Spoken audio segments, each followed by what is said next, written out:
Bienvenidos a este espacio de educación cristiana Siguiendo la Verdad, donde nuestro propósito es exponer la verdad de la palabra de Dios. Hoy continuamos con la epístola a los Efesios. Gracias por acompañarnos en todos estos estudios. Esta carta fue escrita por el apóstol Pablo a una iglesia ubicada en Asia, como parte del Imperio Romano. Para el inicio de la iglesia, en los tiempos de Pablo, los convertidos judíos tenían una tendencia a apartarse de sus hermanos judíos y a excluirlos. Por ello, Pablo trató este tema para corregirlo y que tanto judíos como gentiles convertidos pudieran experimentar la vida congregacional en amor y paz. Para esto, Pablo exhortó con las siguientes palabras en el capítulo 2, versículos 13 al 16. Leamos. Pero ahora en Cristo Jesús, vosotros que en otro tiempo estabais lejos, habéis sido hechos cercanos por la sangre de Jesucristo. Porque Él es nuestra paz, que de ambos pueblos hizo uno, derribando la pared intermedia de separación, aboliendo en su carne las enemistades, la ley de los mandamientos expresados en ordenanzas, para crear en sí mismo de los dos un solo y nuevo hombre, haciendo la paz y mediante la cruz reconciliar con Dios a ambos en un solo cuerpo, matando en ella las enemistades. La cruz de Cristo acabó con cualquier otra manera de buscar a Dios, tanto para judíos como para gentiles. Ahora en Cristo solo existe un solo cuerpo o un solo pueblo, que es lo que nosotros llamamos y conocemos como la iglesia.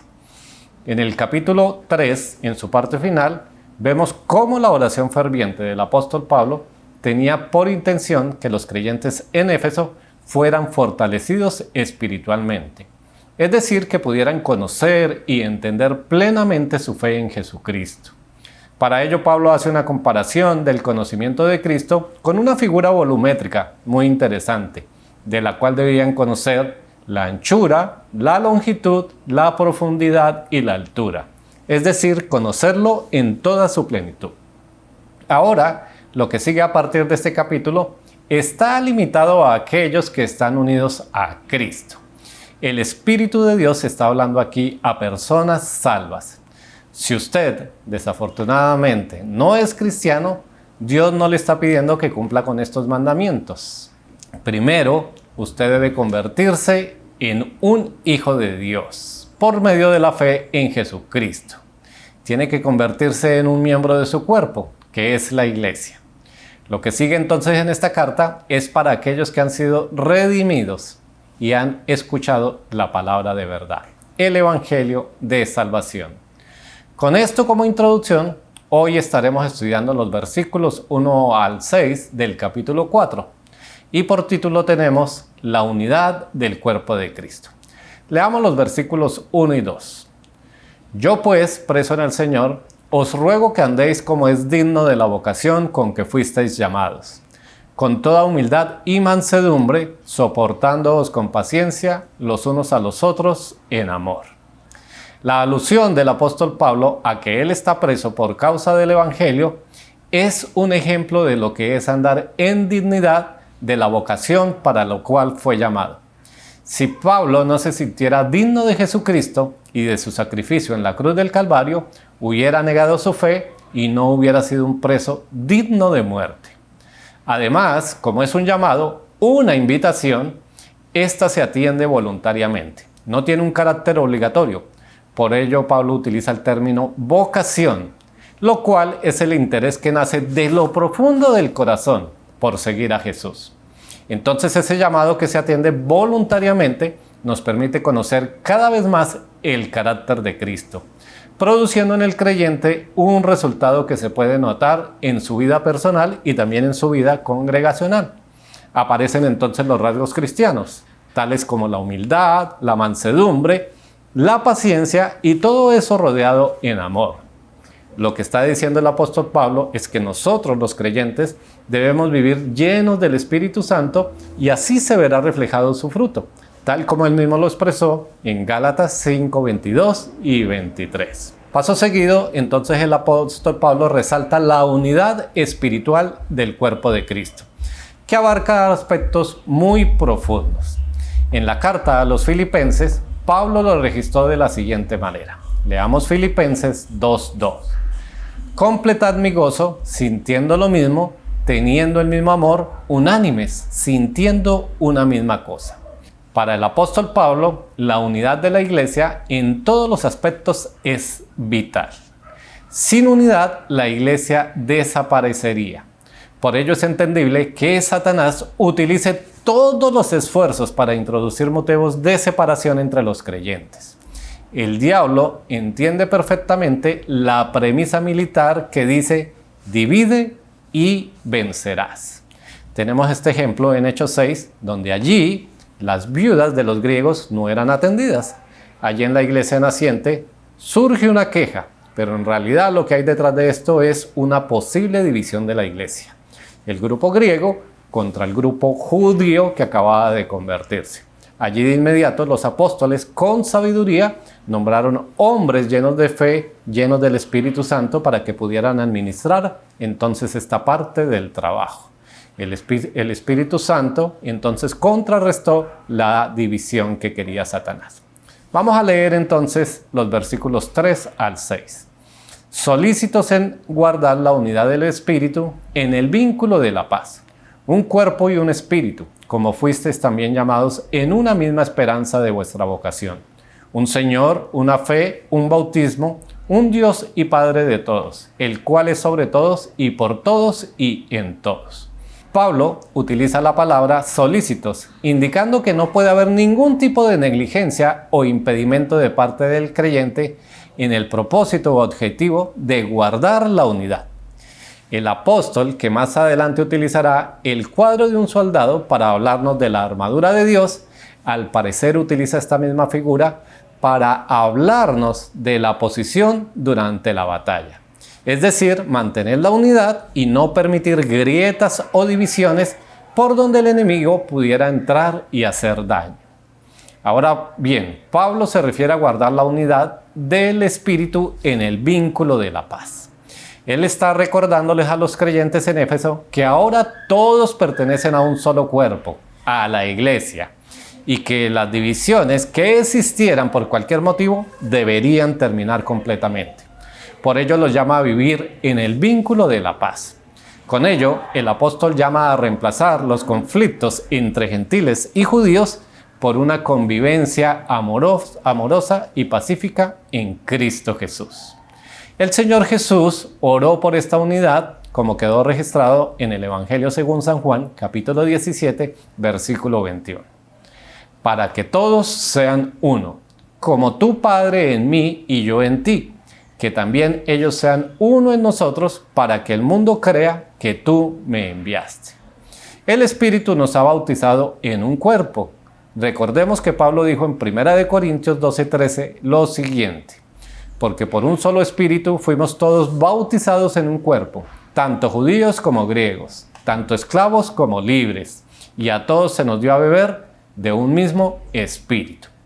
Ahora a los creyentes se les pide que conserven la unidad que el Espíritu ha logrado. Nosotros no podemos crear esa unidad, ni podemos forzarla. Solo el Espíritu Santo crea esa unidad. Pero nosotros debemos ¿cómo? Mantenerla.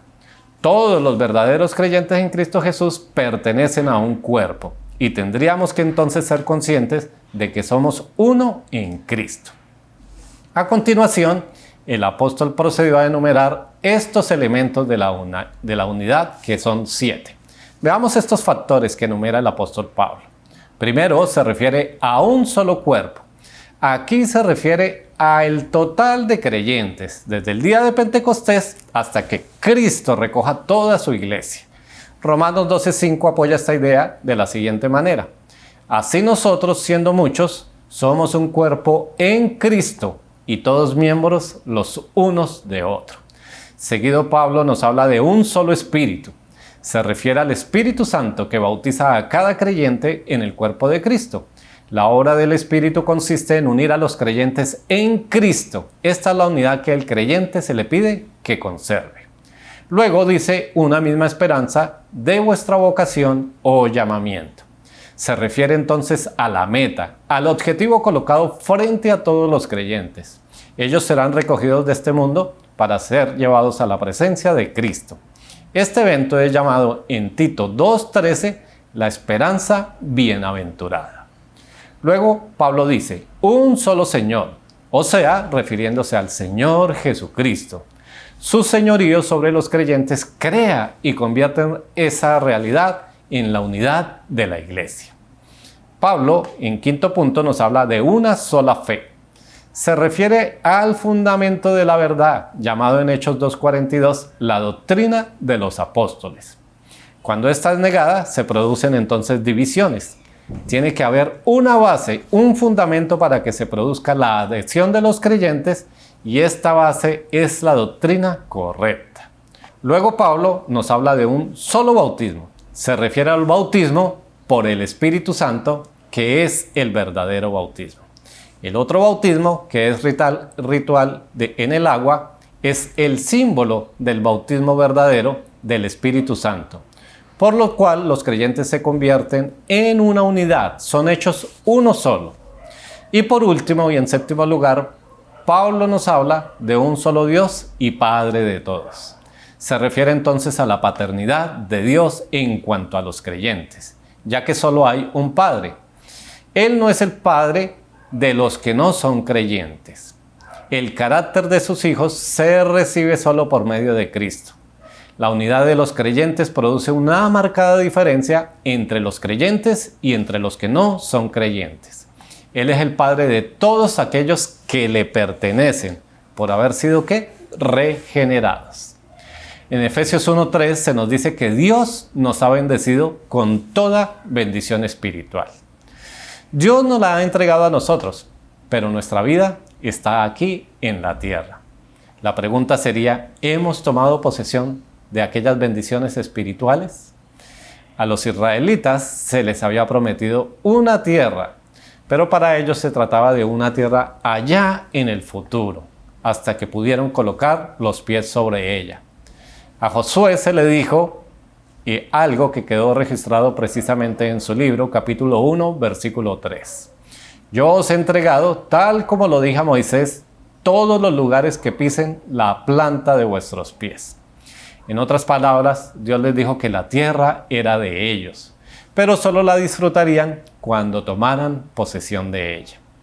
Al igual que José y todos los israelitas tomaron posesión de la tierra, como creyentes debemos tomar posesión de esas bendiciones en Cristo. Para ello es necesario, expone el apóstol Pablo, que seamos una iglesia que guarde la unidad. La pregunta para ti es, ¿estás tú guardando la unidad en tu iglesia? ¿O por el contrario, con tus actitudes estás siendo herramienta de división? Que Dios nos ayude a cada uno de sus hijos a ser soldados fieles y firmes, que podamos mantener nuestras posiciones y evitar que el enemigo se introduzca para destrucción. Nuestra oración final es esta, tal como lo expresó el apóstol Pedro en su primera carta, capítulo 5, versículo 10.